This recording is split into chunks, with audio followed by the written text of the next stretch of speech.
Bismillahirrahmanirrahim. Baiklah, kita akan mulakan pembentangan kita ini dengan pengenalan.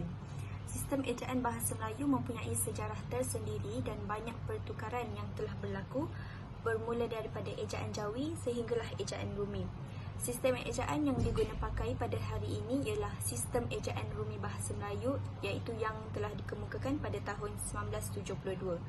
Pada tanggal 23 Mei 1972, Datuk Hussein On yang merupakan Menteri Pendidikan Malaysia pada ketika itu serta Bapa Mahsuri yang merupakan Menteri Pendidikan dan Kebudayaan Indonesia telah menandatangani kenyataan bersama untuk melaksanakan satu sistem ejaan yang selaras dan standard antara Malaysia dengan Indonesia bagi menggantikan sistem ejaan yang terdahulu yang tidak seragam. Dekat sini kita tahu bahawa Datuk Hussein On dan juga Bapa Mahsuri telah bersama-sama telah bersama-sama tanda tangan untuk melaksanakan satu sistem ejaan yang sistematik untuk menggantikan sistem ejaan terdahulu yang tidak begitu teratur. Kemudian telah diperkenalkan pada tanggal 16 Ogos 1972, iaitu sistem ejaan Rumi 1972. Di dalam Malaysia ini, sistem ejaan itu dikenali sebagai sistem ejaan Rumi Baharu Bahasa Melayu dan kemudian ia ditukar kepada ejaan Rumi Baru Bahasa Melayu. Majlis pelancaran tersebut telah dirasmikan oleh Yang Amat Berbahagia Tun Abdul Razak, iaitu Perdana Menteri Malaysia di Dewan Bahasa dan juga Pustaka.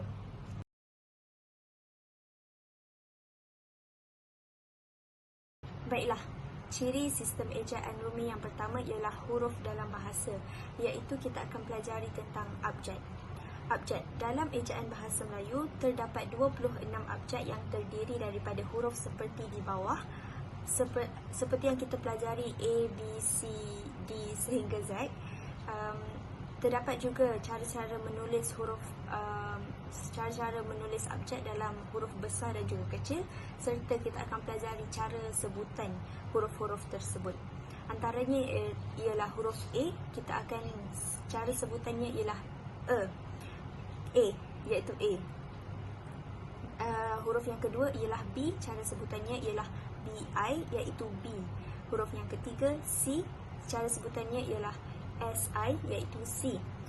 Huruf yang keempat ialah D, cara sebutannya ialah DI, D. Huruf yang kelima ialah E, cara sebutannya ialah I, iaitu E.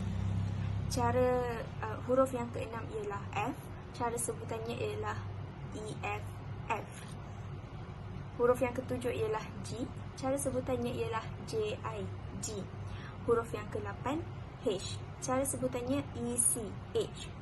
Huruf yang ke-9 ialah I, cara sebutannya AI, I. Huruf yang ke-10 ialah J, cara sebutannya GE-tailing, iaitu J. Dan lebih lagi berdasarkan jadual di bawah. Kita masih lagi dalam ciri sistem ejaan Rumi yang pertama, iaitu huruf dalam bahasa. Namun kita masuk pula ke bahagian yang kedua, iaitu huruf vokal. Huruf vokal ialah terdapat 5 huruf vokal dalam ejaan bahasa Melayu yang kita ketahui ialah seperti A, E, I, O dan juga U. Bagi huruf E, terdapat 2 cara sebutannya kerana ia terdapat kelainan bagi huruf E. Cara sebutan yang pertama ialah E pepet, iaitu E. Cara sebutan yang kedua ialah E tailing, iaitu A. Mari kita pelajari. Huruf A. Contoh perkataannya ialah api, kayu dan juga mata. Huruf yang kedua ialah E pepet, iaitu cara sebutannya emak, emas dan juga benang. Huruf E juga, iaitu E tailing, yang pertama tauge, enak dan juga elak. Huruf yang ketiga iaitu I, cara sebutannya ikan, bayi dan juga mandi. Huruf yang keempat ialah O, contoh perkataannya ialah borong, obo-obo dan juga bola. Huruf yang terakhir iaitu U, cara sebutannya U. Dan contoh perkataannya ialah udang, tunang dan juga tulang. Dalam proses pembelajaran, sekiranya murid-murid mengalami masalah dalam membezakan bagaimana mereka harus menggunakan huruf e-tailing dan juga e-pepet, para pendidik boleh menggunakan simbol E dan ada tanda koma di atas E untuk membezakan mereka untuk membezakan huruf e-tailing dan juga e-pepet. Baiklah, kita terus ke bahagian yang ketiga iaitu huruf konsonan. Dalam sistem ejaan bahasa Melayu 1972, terdapat 21 huruf konsonan yang diperlukan untuk mengeja perkataan. Daripada 26 huruf tadi, 5 huruf sudah termasuk dalam huruf vokal, namun yang selebihnya itu dikenali sebagai huruf konsonan, iaitu huruf B, C, D, F, G, H, J, K, L, M, N, P, Q, R, S, T, V, W, X, Y dan juga Z. Huruf konsonan juga diperlukan untuk membolehkan kita mengeja perkataan itu. Saya akan memberikan contoh-contoh perkataan bagi setiap huruf konsonan. Yang pertama, B, baju. Yang kedua, C, cacing. Yang ketiga, D, dadu. Yang keempat, F, feri. Yang kelima, G, gajah. Yang keenam, H, harum. Yang ketujuh, J, jerebu. Yang ke-8, K, iaitu kasut. Yang ke-9, L, lampu. Yang ke-10, M, mama. Yang ke-11, N, nasi. Yang ke-12, P, payung. Yang ketiga, Q, kori, kari, iaitu kori ataupun kari. Yang ke-13, R, rambut. Yang ke-14, S, seluar. Yang ke-15, T, teko. Yang ke-16, V, lava. Yang ke-17, W, takraw. Yang ke-18, X, Mexico. Yang ke-19, Y, yoyo. Yang ke-20, Z, azab.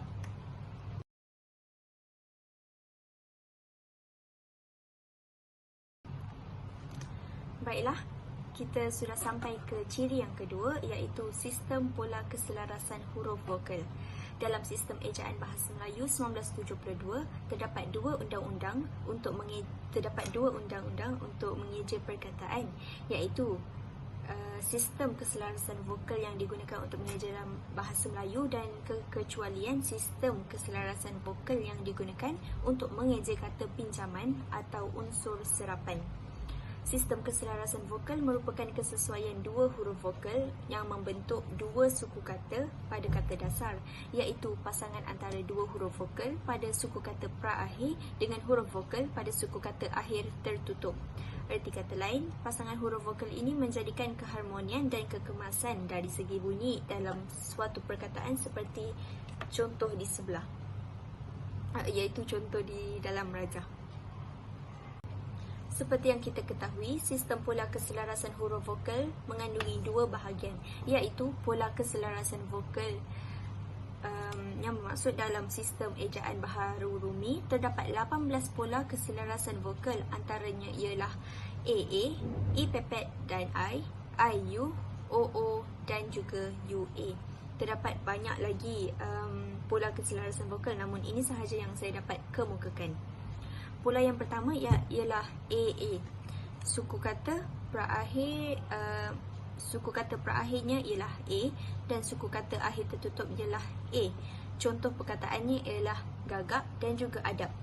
Bagi pola yang kedua ialah E-pepet dan I. Suku kata perakhirnya ialah E-pepet. Suku kata akhir tertutup ialah I. Contoh perkataannya lebih keris. Pola yang seterusnya ialah IU. Suku kata perakhirnya ialah I dan suku kata akhir tertutupnya U. Contoh perkataan bagi pola tersebut sibuk dan juga pilu. Pola yang keempat ialah OO. Suku kata perakhirnya ialah O. Suku kata akhir tertutupnya ialah O. Contoh perkataan ialah otot dan juga polos.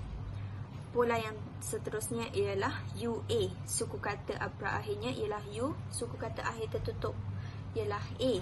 Maka contoh perkataannya ialah ubat dan juga ketupat.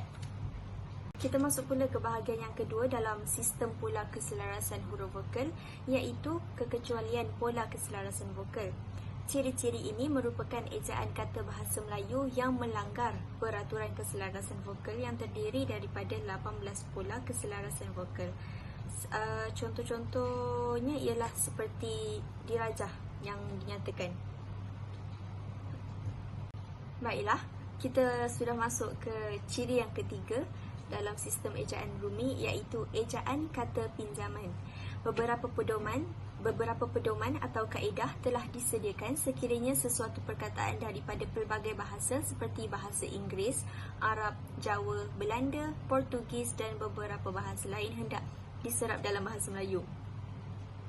Terdapat dua situasi unsur asing, iaitu kata pinjaman dapat diserap melalui penyerapan sepenuhnya dalam bahasa Melayu dari aspek sebutan dan juga tulisan. Bahagian yang pertama ialah konsonan, gabungan konsonan dan juga gabungan vokal. Terdapat banyak perubahan ejaan bagi kata pinjaman ini, namun 5 sahaja yang saya dapat nyatakan di jadual yang telah disediakan. Perubahan ejaan yang pertama ialah A akan kekal menjadi A. Contohnya daripada bahasa pinjaman, plate, diserap ke dalam bahasa Melayu akan menjadi plate. Akan kekal menjadi plate juga. Namun huruf E di belakang plate itu akan dibuang. Perubahan ejaan yang kedua ialah C yang bergandingan dengan E, I, OE dan juga Y akan ditukar menjadi S. Contoh bahasa pinjaman ialah silinder yang dieja sebagai CYLINDER, dan apabila diserap ke dalam bahasa Melayu ia bertukar menjadi SILINDER, silinder. Perubahan ejaan yang ketiga ialah AU akan tetap menjadi AU. Contoh bahasa pinjamannya ialah automatic, bahasa Melayunya automatic juga. Perubahan ejaan yang seterusnya ialah CH akan menjadi S. Contoh bahasa pinjamannya MACHINE, iaitu machine, namun dalam bahasa Melayu ditukar kepada huruf S, iaitu MESIN, mesin. Perubahan ejaan yang seterusnya ialah OO akan menjadi U. Contoh bahasa pinjamannya shampoo yang dieja dengan SHAMPOO, dan dalam bahasa Melayu SYAMPU, shampoo.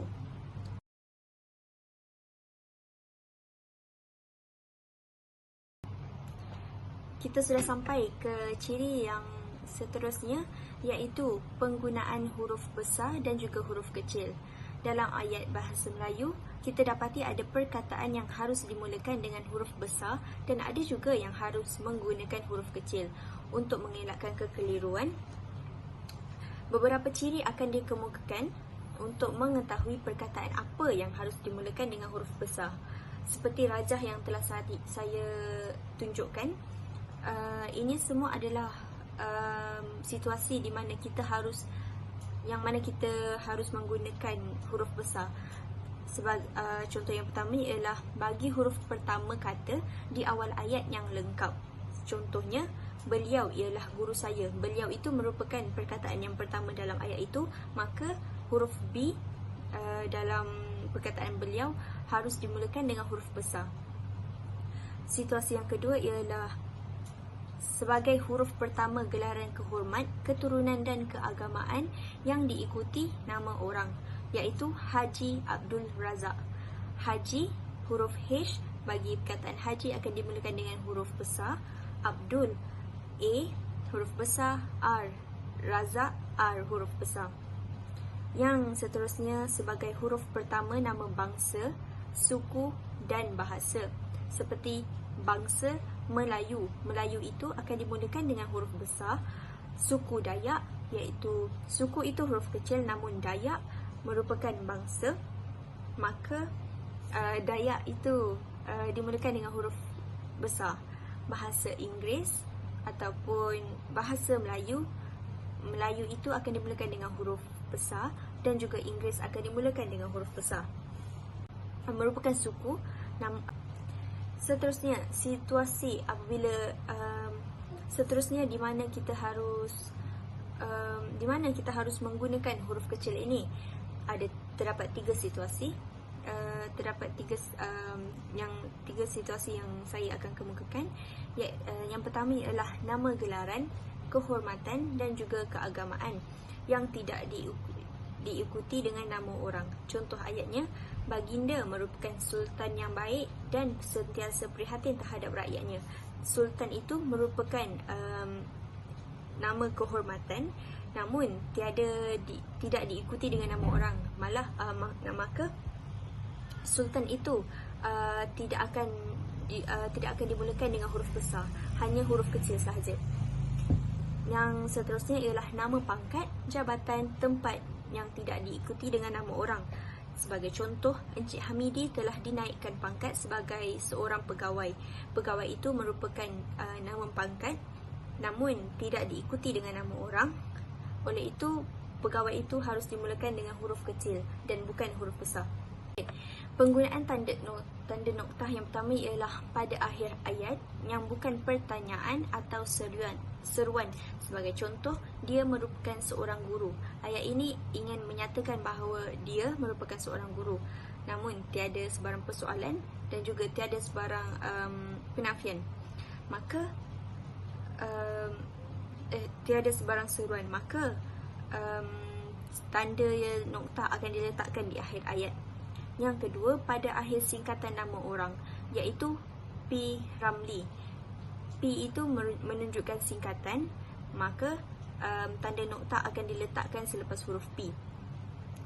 Yang ketiga, pada akhir singkatan gelaran, pangkat, jawatan dan juga sapaan. Sebagai contoh, Prof, iaitu Profesor. Prof ini menunjukkan singkatan bagi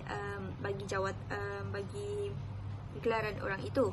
Maka Prof akan dieja PROF dan selepas huruf F itu akan diletakkan titik. Bahagian yang kedua ialah tanda koma, iaitu tanda yang digunakan untuk memisahkan ayat setara yang satu daripada ayat setara berikutnya yang didahului oleh kata seperti tetapi atau melainkan. Ayat contohnya ialah dia ingin ke pejabat tetapi motornya rosak. Sebelum perkataan tetapi itu akan diletakkan tanda koma. Penggunaan yang kedua ialah untuk memisahkan anak ayat daripada ayat induk apabila anak ayat mendahuluinya. Sebagai contoh, kerana demam, tanda koma, Ali tidak dapat pergi ke sekolah. Penggunaan yang ketiga ialah antara unsur-unsur dalam suatu pemerincian atau pembilangan.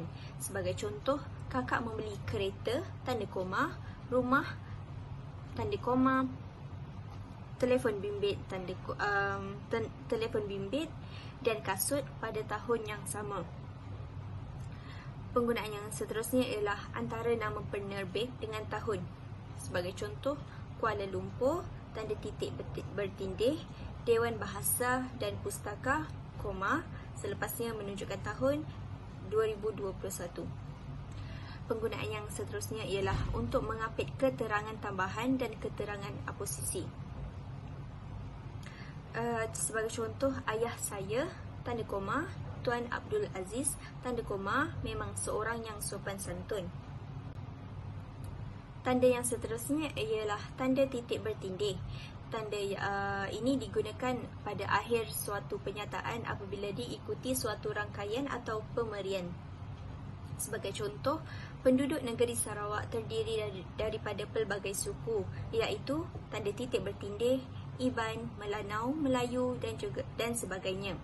Penggunaan yang seterusnya ialah pada akhir suatu pernyataan apabila diikuti dengan penjelasan. Sebagai contoh, kita ingin menunjukkan acara itu, apa acara itu, maka acara tanda titik bertindih pertandingan sahibah. Penggunaan yang seterusnya ialah antara bab dengan ayat dalam kitab-kitab suci. Sebagai contoh, surah Al-Fatihah dan seterusnya ingin menunjukkan ayat itu ayat keberapa, maka surah Al-Fatihah tanda titik bertindih ayat yang kedua. Penggunaan yang seterusnya ialah antara judul dengan anak judul suatu karangan. Sebagai contoh, karya 1 Wayan Sinpen, Morfologi, tanda titik bertindih, kajian proses pembentukan kata, koma, diterbitkan oleh Bumi Aksara. Yang seterusnya ialah tanda tanya. Simbol ini didapati ramai yang telah menguasai bagaimana hendak menggunakan simbol ini, termasuk dengan tanda noktah, tanda koma dan juga tanda seru. Bagaimana kita ingin menggunakan tanda tanya ini? Antara penggunaannya ialah pada akhir ayat tanya. Sebagai contoh, bagaimanakah keadaan ibu kamu? Adakah kamu bersetuju dengan cadangan saya? Benarkah bahawa Syahrul mengirimkan surat ini kepadaku?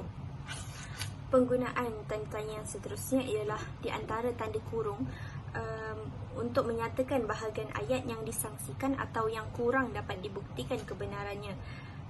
Bagi penggunaan ini, mungkin ramai lagi yang tidak menguasai bagaimana hendak menggunakan tanda tanya di antara di dalam cara ini.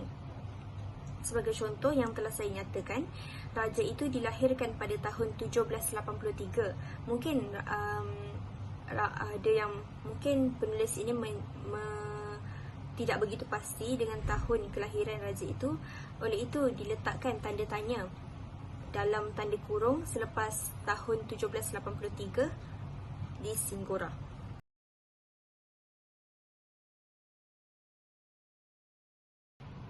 Bagi isu kesalahan tata bahasa ini, saya telah bertanya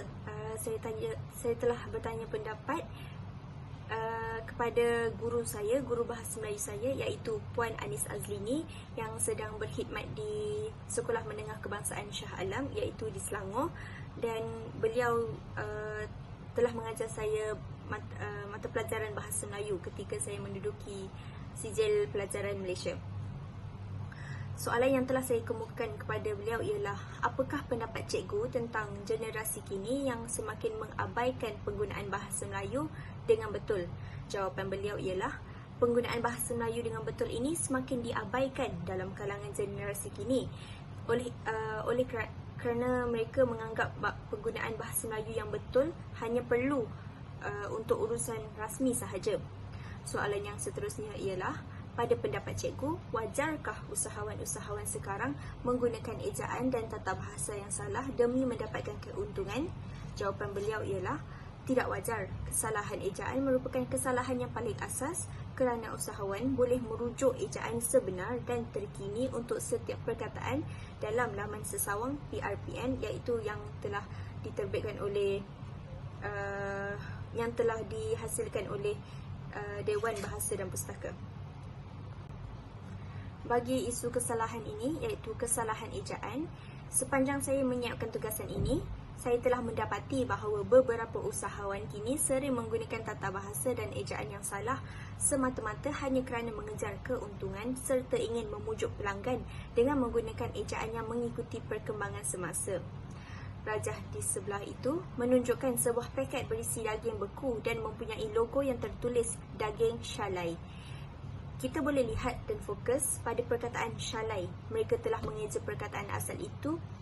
Mereka telah mengubah ejaan perkataan asal iaitu Salai dengan menambah huruf Y selepas huruf S semata-mata untuk menunjukkan mereka menggunakan bahasa pelat untuk menarik minat pelanggan. Selain itu, boleh dilihat juga pada ayat yang berwarna putih yang berada di bawah daging Shalai Pak Engku yang berbunyi, "Ui, sedapnya." Sedapnya juga merupakan kesalahan ejaan. Ejaan yang sepatutnya ialah SEDAPNYA, iaitu sedapnya. Namun ejaan itu juga dieja dengan tambahan huruf Y selepas huruf S. Akibatnya, apabila usahawan berbuat sebegini, mereka telah mengubah ejaan yang asal kepada ejaan yang salah. Lama-kelamaan rakyat Malaysia akan terpengaruh dan lebih gemar untuk menyebut perkataan melalui ejaan yang salah serta menyebut perkataan dengan cara pelat. Oleh itu kita haruslah memartabatkan bahasa Melayu kita ini dengan menggunakan platform-platform yang ada, supaya bahasa Melayu kita ini akan terus bangun, akan terus bangkit, supaya ianya tidak akan mundur.